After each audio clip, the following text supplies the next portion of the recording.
नमस्कार साथियों, बहुत बहुत स्वागत है आप सभी का, आप सभी के अपने प्लेटफॉर्म केडी लाइव टीचिंग पर। मैं रजत शर्मा आप सभी का बहुत बहुत स्वागत करता हूं। तो कैसे हैं आप सभी लोग? आशा करता हूं मस्त, बेहतरीन, जबरदस्त होंगे, बहुत ही शानदार होंगे। तो मेरे साथियों, जैसे कि आप सभी को इस पोस्टर में भी दिखाई दे रहा है, 69,000 शिक्षक भर्ती, सभी बीएड वाले शिक्षक हटेंगे, हाई कोर्ट का ऑर्डर, क्या हुआ, इन सभी मुद्दों पर आज हम चर्चा करने वाले हैं। मेरे साथियों, आप सभी को पता है कि 69,000 शिक्षकों की, प्राथमिक शिक्षकों की भर्ती हमारे उत्तर प्रदेश में आई थी और उस पर जब से ये भर्ती मेरे साथियों आई है, तब से कोई ना कोई विवाद इस भर्ती से जुड़ा हुआ ही है। इसमें सबसे बड़ा विवाद था आरक्षण मामले को लेकर।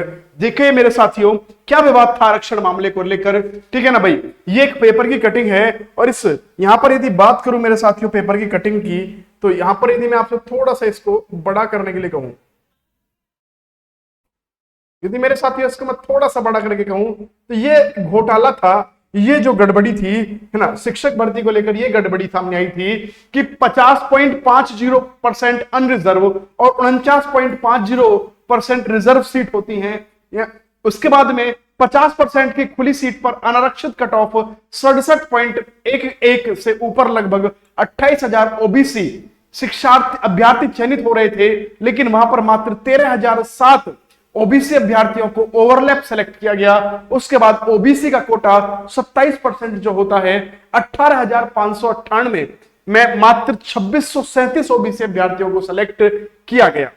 क्या है असली मुद्दा, मैं मेरे साथियों आपको इसको बिल्कुल बेहतरीन तरीके से बताता हूं।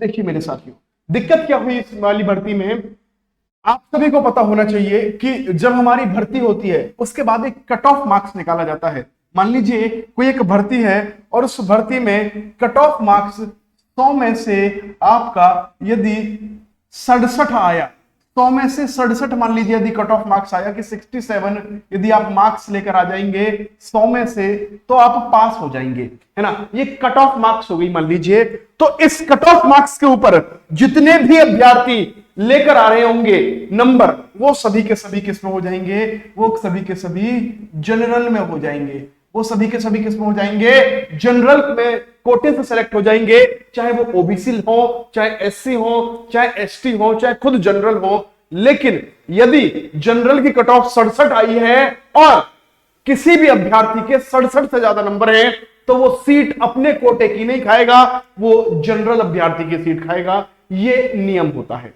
उसके बाद में फिर जब ये जनरल की कट ऑफ वाले अभ्यर्थी चले जाएंगे, उसके बाद में फिर ओबीसी का जो 27% का कोटा होता है ना, उस कोटे के हिसाब से जो कट ऑफ निकलेगी और एज जो होगी उसके हिसाब से जो भी अभ्यर्थी उसमें होंगे वो 27% कोटे के हिसाब से वहां पर अपनी सीटों को लेंगे। लेकिन सरकार ने यहीं पर थोड़ी सी गड़बड़ी करी और कोर्ट में मामला गया 19,000 शिक्षकों को लेकर कि 19,000 शिक्षकों की जो ओबीसी और एससी का इनको आरक्षण नहीं दिया गया, ओबीसी और एससी का आरक्षण इनको नहीं दिया गया, कोई भी आरक्षण। इसके बाद इनकी जो फैसला था वो मेरे साथियों हाई कोर्ट की पहली एक सिंगल बेंच ने किया और उसमें सिंगल बेंच ने कह दिया कि नहीं, कोई भी दिक्कत नहीं है, सब कुछ सही हुआ है। अभ्यर्थियों ने नहीं माना, अभ्यर्थियों ने फिर आगे अपील की, तो आगे अपील करी इन्होंने डबल बेंच। डबल बेंच मतलब होता है जहां पर 2 जज फैसला दें, उसे डबल जज की बेंच कहते हैं।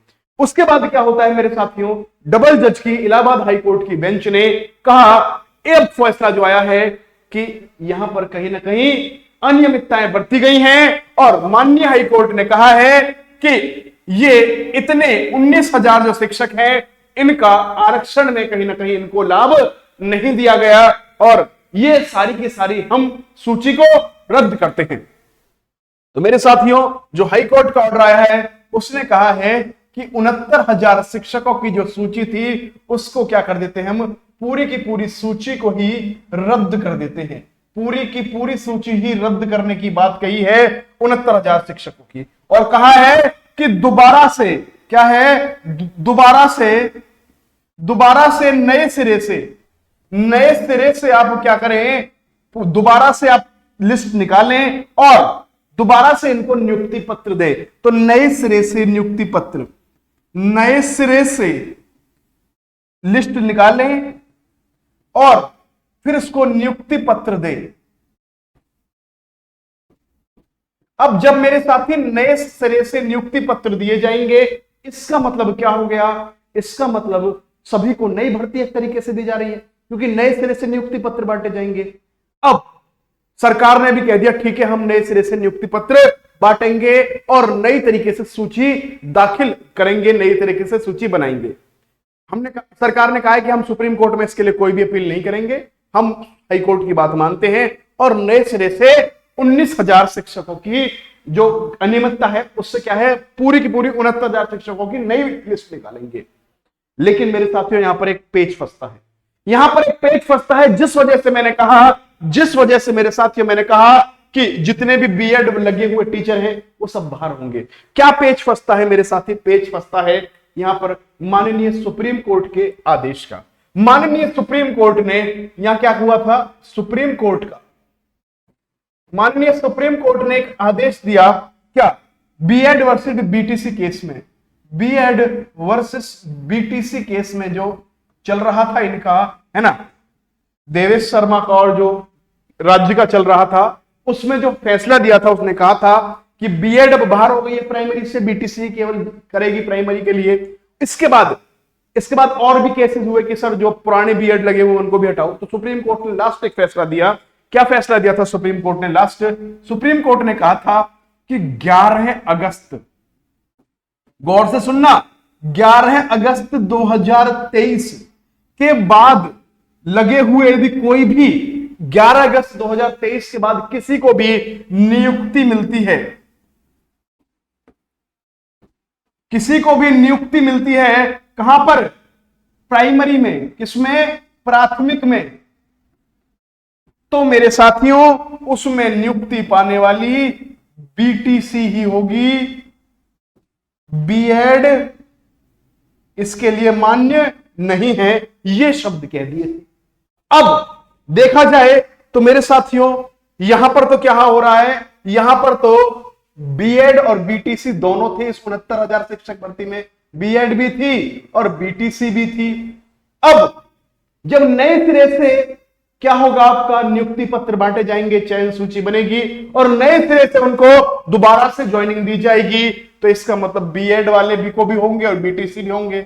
यदि किसी भी तरह बीएड वालों को दोबारा से ज्वाइनिंग के पत्र दिए जाते हैं, नियुक्ति पत्र दिए जाते हैं, तो मेरे साथियों ये तो माननीय सुप्रीम कोर्ट के इस फैसले को क्या करेगा, कहीं ना कहीं क्या करेगा भाई, इस फैसले की अवहेलना करेगा। तो इसका मतलब ये माननीय सुप्रीम कोर्ट के फैसले की अवहेलना हुई, इसका मतलब फिर तो क्या होगा, क्या बीएड को नियुक्ति पत्र नहीं बांटे जाएंगे?